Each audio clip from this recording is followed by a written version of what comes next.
कही न जाए, जो कुछ कहूँ तुम्हारी कृपा, मोते कछु न बसाए। और व्यक्त रूप में विश्व ब्रह्मांड के कण कण में व्यापक प्रातः स्मरणीय अनंत श्री विभूषित परम आराध्य सदगुरु महाराज के पावन से चरणों में कोटि शरणमन। सूक्ष्म रूप में हमारे पूज्य राम बालक बाबू बाबा बगल में बैठे हुए, व्यक्त रूप में विभूति बाबू, उचित बाबू, दिलीप बाबू, भावनारायण बाबू, वाल्मीकि बाबू और मंचासीन हमारे पूज्य बाबा तथा तमाम ग्रामवासियों, धर्म प्रेमी आत्माओं, देवी स्वरूपा भक्तिमती माता और बहनों,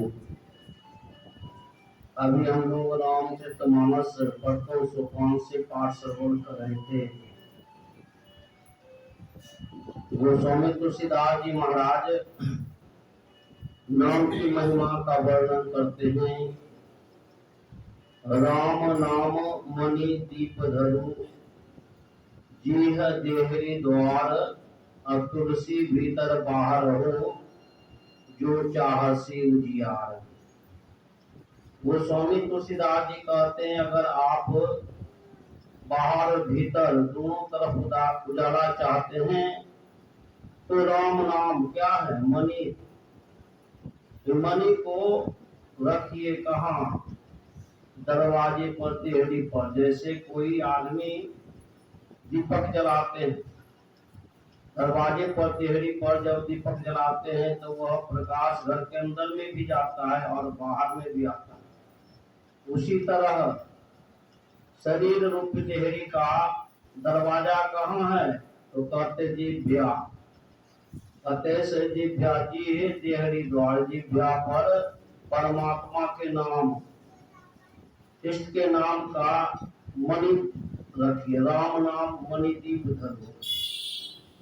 ये देहरी द्वार। अगर आप दोनों तरह बाहर और भीतर उजाला चाहते, प्रकाश चाहते, तुलसी भीतर बाहर हो, जो चाह से उजियार। इसलिए आवश्यकता है जप करने की। जब तक हम लोग जप नहीं करेंगे तब तक भक्ति पथ में आगे नहीं बढ़ सकते। वर्णात्मक जप बहुत जरूरी है।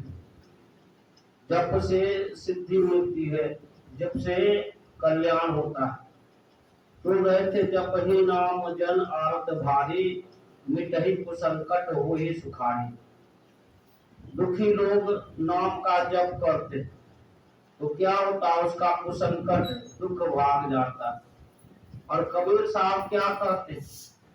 कबीर साहब कहते, दुख में सुमरन सब करे, सुख में करे न कोई, और जो सुख में सुमरन करे तो दुख काहे को होए। सुख में सुमरन ना किया, दुख में किया याद, कह कबीरता दास को कौन सुने फरियाद। अगर कल्याण चाहते हैं तो भगवान के नाम का सुमरन कीजिए। गुरु महाराज कहते, गुरु को सुमरो मीत, क्यों अवसर खो बहु, भव में बहुतक दुख, युगन युग रोबहु। युग युग तक रोना पड़ेगा, इसलिए समय को व्यर्थ में मत गवाइए। जप कीजिए, मनोयोग पूर्वक जप कीजिए। सुमरन से सुख होता है। कबीर साहब कहते, सुमरन से सुख की प्राप्ति होती। सुमरन से दुख जात, अकह कबीर सुमरन किए, साहब माई समात। राजा राणा रंक जो, बड़ा जो सुमरे नाम का, बड़ा कौन है? राजा है, राणा है, रंक है, कौन बड़ा? तो कहा, बड़ा जो सुमरे नाम, जो नाम का सुमरन करता है। एक एक श्वास में नाम का सुमरन कीजिए, कब श्वास निकल जाएगा, कब संसार से जाना पड़ेगा। इसलिए हरदम रटो कभी न हटो, वही छेड़ेगा न काल। गुरुदेव कहते हर समय रटिए चलते फिरते, सर्व क्षण गुरु मन, जो में ही रहे हो अनिश्चय निर्वाण हो, संत सब कहे। ये वर्णात्मक नाम लिखने से कल्याण होगा नहीं। ये तो प्रारंभिक साधना भक्ति पथ में बढ़ने के लिए ऋषि कहते ये प्रारंभिक साधना। ऋषि कहते हैं मन के सिमटाव के लिए जप जरूरी है। उसके पहले क्या?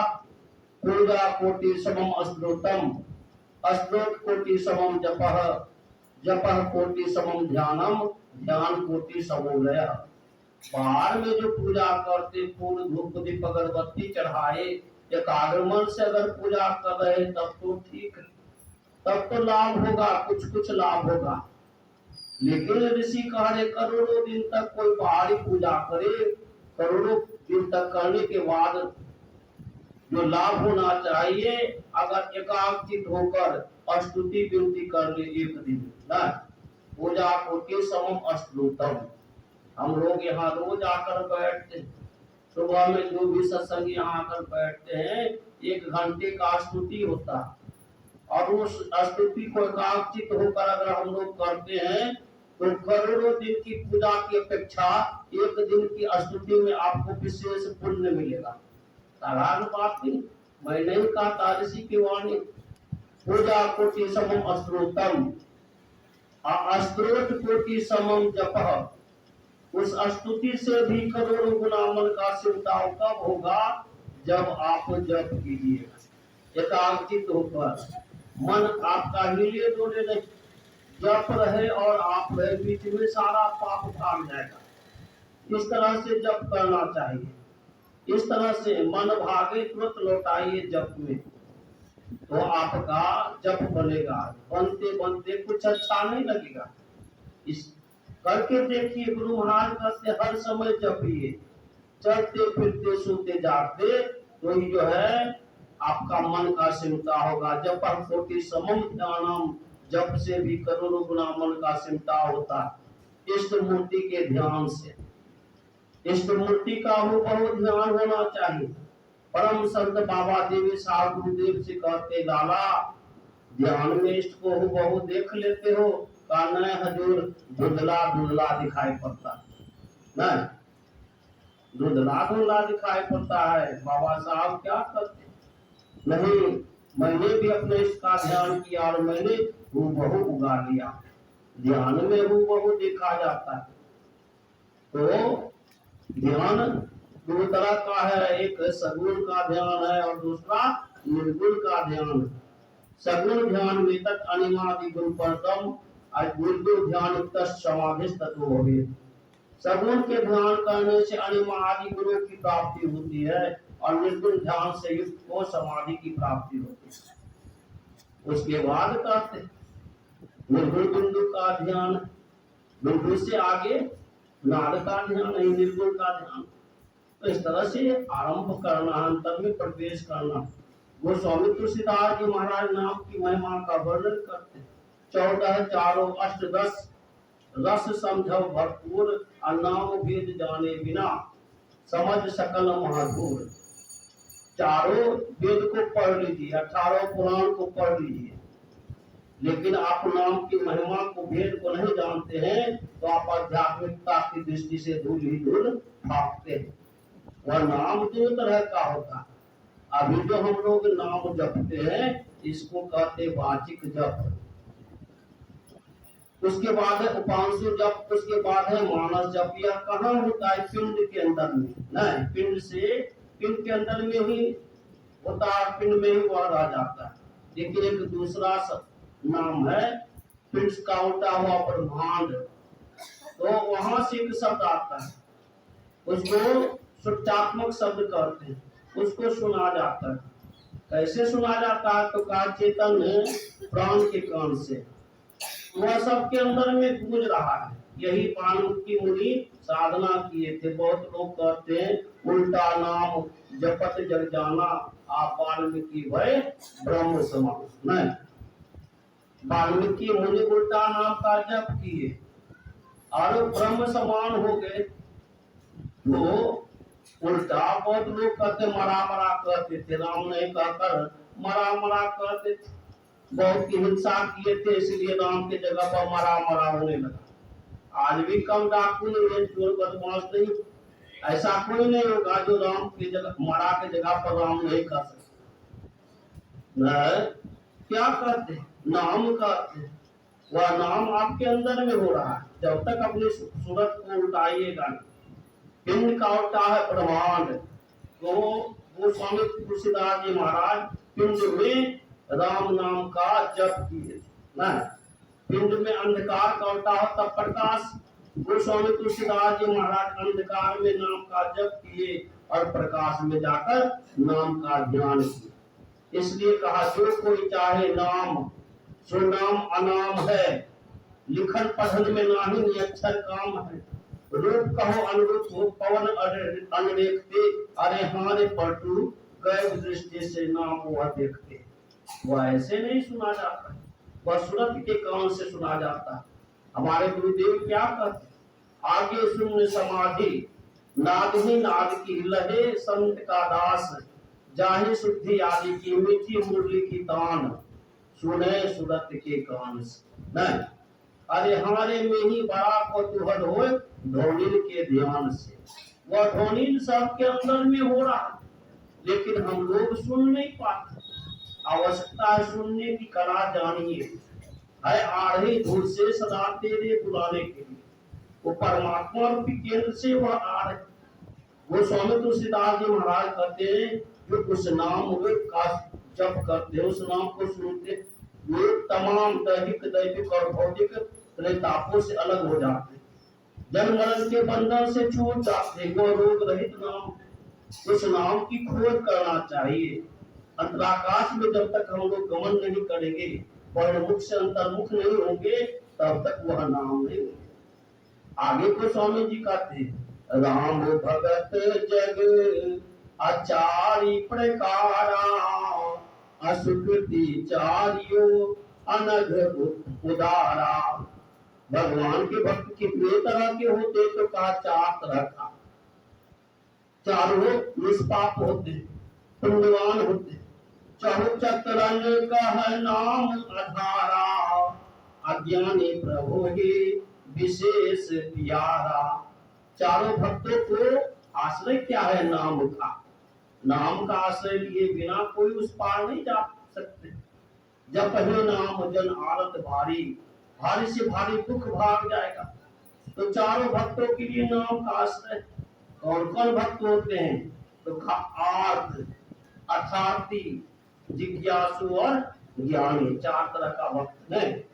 आर्त भक्त मने पूछते दुख में पड़े हैं और दुख से छूटने के लिए भगवान को याद करते हैं कि भगवान मेरी रक्षा करो।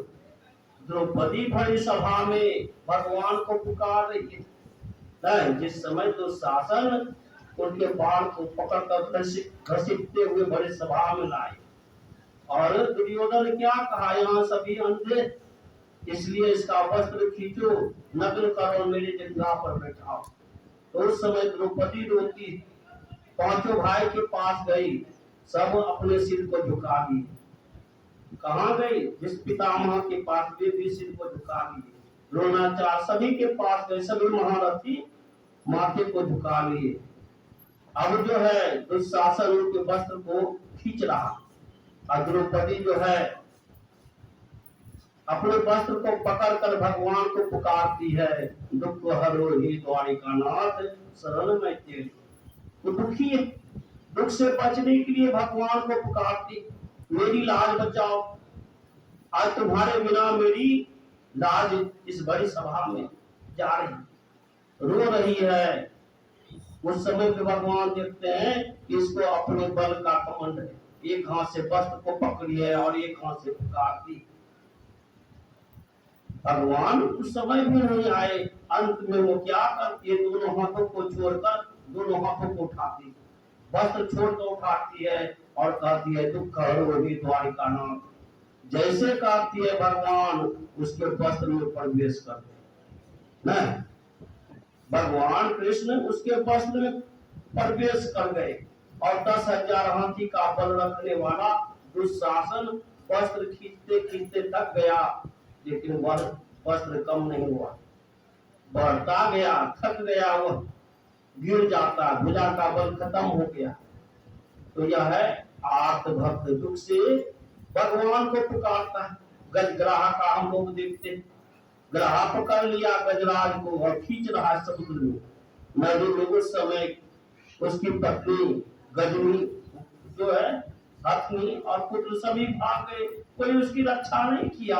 अंत में वह गज भगवान को पुकारता और भगवान विष्णु गरुड़ पर चढ़ कर आते, हाथ में जो है क्या सुदर्शन चक्र से उस ग्राह का गर्दन काट देते, तो उसकी रक्षा होती है। यह है आर्त।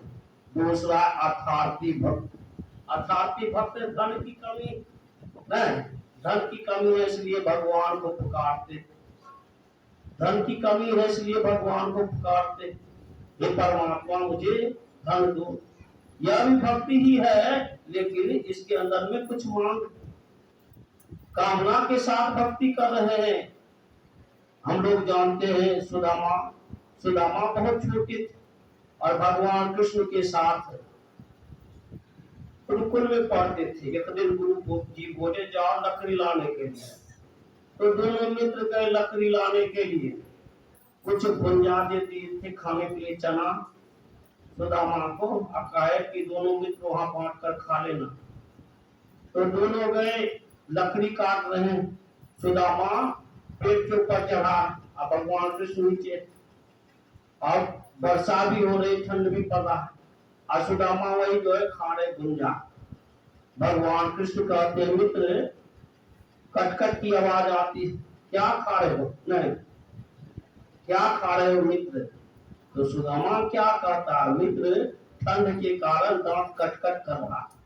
देखिए, गुरु से कपट, मित्र से चोरी, नहीं की हुई अंधा की हुई कोरी। उसका परिणाम क्या? दोनों तो गुरुकुल से निकले, लेकिन एक बन गए दरिद्र। नहीं, सुदामा जी ब्राह्मण थे, दरिद्र ब्राह्मण बने, और भगवान कृष्ण द्वारकाधीश बने, राजा बने, और दोनों रह रहे।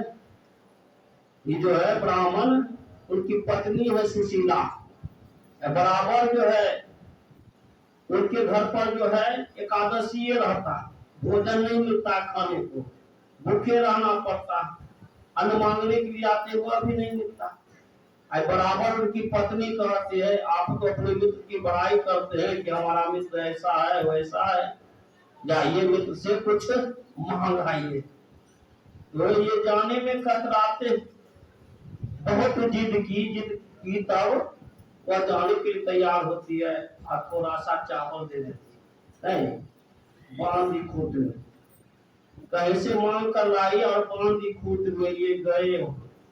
द्वारका जब पहुंचे, ना माथे पर पगड़ी है, ना पैर में जूती है, शरीर पर फटा पुराना वस्त्र है, खड़े द्वारपाल पूछता तुम कौन हो? तो ये कहते हैं मैं श्री कृष्ण का मित्र हूँ।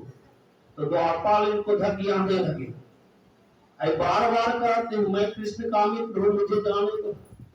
तो कोई द्वारपाल अंदर जाते हैं और भगवान कृष्ण से कहते हैं, एक अजीब व्यक्ति आया, उसके माथे पर ना तो पगड़ी है और ना शरीर में फटा पुराना वस्त्र पहना है, ना पैर में जूते, और वे अपना आपका मित्र बता रहे।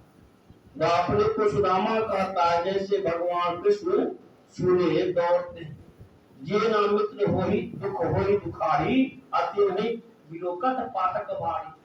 भगवान कृष्ण दौड़ते हैं और उनसे लिपट गए, जोर जोर से रोने लगे उनकी दशा को देखकर, और ले गए अंदर राजभवन, और जहाँ भगवान कृष्ण बैठते उसी आसन पर उनको बैठा दिए। भगवान अपने हाथ से सुदामा के चरण को पखारते, बगल में रुक्मिणी जी है, उनको लग रहा है कि कैसा व्यक्ति, अजीब व्यक्ति।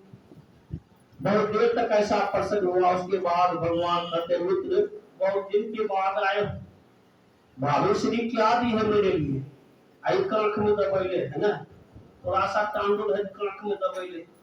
अब भगवान कहते क्या दिए, थोड़ा दो हमको भी, जबरदस्ती मांग रहे और निकालना नहीं चाह रहा। भगवान सोचते हैं अगर इस समय भी अगर चूक गया तो जिंदगी में पछताते रहेगा। जबरदस्ती भगवान कृष्ण छीनते, तांडुल छीनते, और जैसे मुंह में थोड़ा सा दाना लिए, एक लोग को मिल गया, फिर दूसरा लिए, दूसरा लोग मिले, अब तीसरा दाना लेने ही वाले पकड़ लेती है रुक्मिणी। प्रभु बहुत दे चुके, बहुत दे चुके, अब मत दीजिए। देखिए महीनों रहे सुदामा जी उनके यहाँ, फिर चलने की बारी आई, अच्छे ढंग से विदा किए, लेकिन कुछ धन नहीं दिए, धन नहीं दिए। आइए मन मन सोचते आए थे कुछ धन लेने के लिए, लेकिन नहीं मिला, भले नहीं दिया, मन उदास से जा रहा। जैसे अपने गांव पहुंचते तो क्या देखते हैं, इनका जो घर था वह घर गायब, वहां एक विशाल भवन बनकर तैयार। सोचने लगे महीनों में उधर रह गया, मेरी जाने के बाद यहाँ कौन घर बना दिया, मेरी पत्नी कहाँ गई। खड़े खड़े उदास है, चिंतित। थोड़ी देर के बाद देखते सुशीला उस घर से निकलती है, सुंदर वस्त्र आभूषण पहनी हुई और हाथ में आरती की थाली लेकर आती है सामने और आरती कर रही है। ये पहचान नहीं पाए, और जब पहचानते हैं तो आंख से अश्रु की धारा बहने लगा। देखिए भगवान कितना दिए, ये है अर्थार्थी। दूसरा है जिज्ञासु, जिज्ञासु रपि योग शब्द प्रमाति वर्तते। जिज्ञासु भक्त भी शब्द ब्रह्म के परे चले जाता है, तो आवश्यकता है जिज्ञासु भक्त। जिज्ञासु भक्त उसको कहते जो भगवान की खोज करता है कि भगवान कहाँ रहते और उसका पता लगाते हैं, ऐसे भक्त को जिज्ञासु कहते हैं। और चौथा भक्त ज्ञानी, भगवान कृष्ण कहते ज्ञानी प्रभु ही विशेष प्यारा, ज्ञानी से बढ़कर संसार में कोई नहीं। इसलिए आवश्यकता भजन करने की, अंतर में प्रवेश करने की। गुरुदेव कहते गुरु जाप मानस ध्यान, ऐसे होता। पहले नाम का जप कीजिए, गुरु जाप मानस ध्यान, मानस कीजिए दृढ़ साध कर। दृढ़ता के साथ, प्रेम के साथ जब आप जप कीजिएगा तब आपके सामने इसकी मूर्ति आएगी। मानस ध्यान कीजिए दृढ़ साध कर, इनका प्रथम अभ्यास कर शुद्धि शुद्ध करना चाहिए। घटतम प्रकाश शब्द पत्र जीव पर है छाड़। हमारे अंदर में अंधकार का आवरण है, ये अंधकार कैसे खत्म होगा। गुरुदेव कहते कर दृष्टि अरु धौनी योग साधन, ये हटाना चाहिए। दृष्टि योग अभ्यास संत मत का सार चीज है, इसको समझना। दृष्टि निगाह को कहते, दृष्टि निगाह को कहते, देखने की शक्ति को कहते। एक दृष्टि हुआ भी हम लोग बाहर देख रहे हैं तो हमारी दृष्टि परिमुखी है। संत कहते आंख बंद कीजिए। दृष्टि के कितने भेद है बोलिए आप लोग। श्री सदगुरु क्या वो दृष्टि है? हाँ, मनुष्य में कितनी दृष्टियां बोलिए? भाग नारायण दिलीप बाबू। गुरु महाराज कहते दृष्टि के चार भेद हैं। अभी जो हम लोग देख रहे हैं इसको कहते जागृत दृष्टि। दूसरा आंख बंद कर लिए, मन कहीं भाग रहा है, ख्याल आ रहा है बाजार का, घर का, दुकान का, इसको कहते मानस दृष्टि। तीसरा है स्वप्न की दृष्टि, सो जाते हैं उस समय भी दृष्टि काम कर रही है, इसको कहते स्वप्न की दृष्टि। गुरुदेव कहते जब तीनों दृष्टियों का निरोध कीजिएगा, तीनों दृष्टि बंद होगी, जागृत, स्वप्न और मानस, जब तक ये दृष्टि काम करती है तब तक आपको कुछ दिखाई नहीं पड़ेगा, भले आंख बंद। ये तीनों दृष्टि को बंद कीजिए, जागृत, स्वप्न और मानस। जब तीनों दृष्टि का निरोध होगा तब आपके अंदर में दिव्य दृष्टि खुलेगी। ऐसे खुलता दिव्य चीज नहीं मिलता। दिव्य दृष्टि खुलेगी, दिव्य दृष्टि में आपको दिव्य चीज लौकेगा, दिव्य चीज दिखाई पड़ेगा, बड़े बड़े देवी देवता का भी दर्शन होगा, दिव्य शब्द सुनाई पड़ेगा, दिव्य प्रकाश मिलेगा। जब तक तीनों दृष्टि बंद नहीं होगी तब तक नहीं होगा। और जब चारों दृष्टि का लय होता है तब आत्मदृष्टि खुलती है। इसलिए आवश्यकता, बैठिए भजन में मन भागता है, गुरुदेव कहते हैं जह जह मन भग जाए, ताहि ताहि से तत्क्षण फेरी ले आई लगाए ध्येय में अपन। जैसे मन भागता है उसी क्षण उसको लौटाइए और लौटाकर अपने ध्येय में लगाइए। तत्क्षण फेरी ले आई लगाए ध्येय में अपन, ऐसे ही करी प्रत्याहार धारणा धारण करके। कोई कब होगा जब तक हम लोग जप नहीं करेंगे।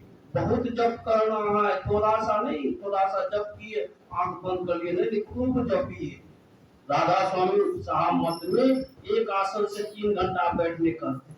यहाँ बड़ी खुशी की बात है कि हम लोग सुबह वाला 2 घंटा बैठते हैं, लेकिन 3 घंटा करते बैठने के लिए एक आसन से। अब बैठिए, उसमें आधा से ज्यादा समय जप कीजिए। जब तक नहीं होगा तब तक आपका संकल्प विकल्प खत्म नहीं होगा। मन संकल्प विकल्प करता है, मन चिंतन करता। तो जैसे गाड़ी दौड़ रही है, उसको रोकने के लिए ब्रेक जरूरी है, उसी तरह मन रूपी गाड़ी को संसार के विषय में से रोकने के लिए जप बहुत जरूरी है। जपते जपते मन स्थिर होगा। नाम जपत स्थिर भया, ज्ञान कथित भया, ये श्रुत शब्द एके होया, जल ही होगा मिल। सपनों में प्रलय के धोखे हो निकले नाम। कहते धोखा से भी अगर आपके मुंह से नाम निकल गया भगवान का, वाक्य पवित्र पैतरी मेरे तन को चाम। कहते हैं मैं अपना शरीर का चमड़ा छील कर उसके पग का जो है जूती बना दूं। तो आवश्यकता है हम लोग प्रेम के साथ गुरु महाराज कहते जप कीजिए, एकांत में बैठकर खूब वाचिक जप कीजिए। देखते हैं व्यासानंद जी महाराज अखंड जाप करा नहीं, अखंड जाप क्यों कराते? ताकि उसका मन जो है संकल्प विकल्प नहीं पड़े। जब तक हम लोग वाचिक जप नहीं करेंगे तब तक वो 500 जप करने की योग्यता नहीं आएगी, और जब तक वो 500 जप नहीं करेंगे तब तक मानस जप करने की योग्यता नहीं आएगी, और जब तक मानस जप नहीं होगा ध्यान नहीं होगा। आवश्यकता है इसको हम लोग जीवन में उतारे तो हम आपका काम बनेगा। यही संत मत का सार ज्ञान है। बड़ी खुशी की बात है। अगर आप लोग, हम तो अंधेरे में रहते हैं, आंख सब महात्मा का बंदे रहता है। आप लोग क्या बजे आते हैं? अगर 2 बजे के पहले वो बहन जी आई निपनिया, 2 बजे के पहले आकर बैठते। आप लोग का घर दूर दूर है, नहीं नजदीक, उनका घर दूर है फिर भी आ गई, और आप लोग जो है घर नजदीक है फिर भी लेट करते। कम से कम 5 मिनट 10 मिनट पहले आकर बैठना चाहिए। शिविर का नियम 5 मिनट 10 मिनट। हम 2 महीना रहे मणियापुर में, एकदम नियम से। जो कि थोड़ा सा भी 5 मिनट भी समय अति हुआ बस गेट बंद हो जाता है। बाहर में बैठ कर ध्यान कीजिए। गुफा में जाने पर रोक है, 5 मिनट पहले वहां पहुंचना। तो आवश्यकता है हम लोग कम से कम 2 बजे ध्यान मारते हैं तो 5 मिनट पहले आए। सुबह आते 5 मिनट 10 मिनट पहले आकर बैठे तो विशेष लाभ होगा। हमारे देखते राम बालक बाबू, एक बालक के साथ मौका मिला था कलकत्ता। ये और नरेश जी मने जनरल मने साधक के शिविर में रहते थे, हमको महात्मा लोग के साथ, लेकिन इनको देखते थे एकदम आधा घंटा 20 मिनट पहले पहुंच जाते थे उस साधना शिविर में। एकदम जैसे रहे, जैसे हंस रहे उसी तरह, रोते हुए नहीं। बहुत लोग मुंह लटका कर बैठते हैं, एकदम हंसते हुए चेहरा खिला हुआ और जाकर बैठ जाते थे 20 मिनट पहले। आधा 25 मिनट पहले जाकर बैठते थे। इनके अंदर में यह खूबी मैंने देखा। रोज यह स्पूर्णा थी और यहाँ भी बैठते थे, नहीं यहाँ भी बैठते थे, इतना बैठे।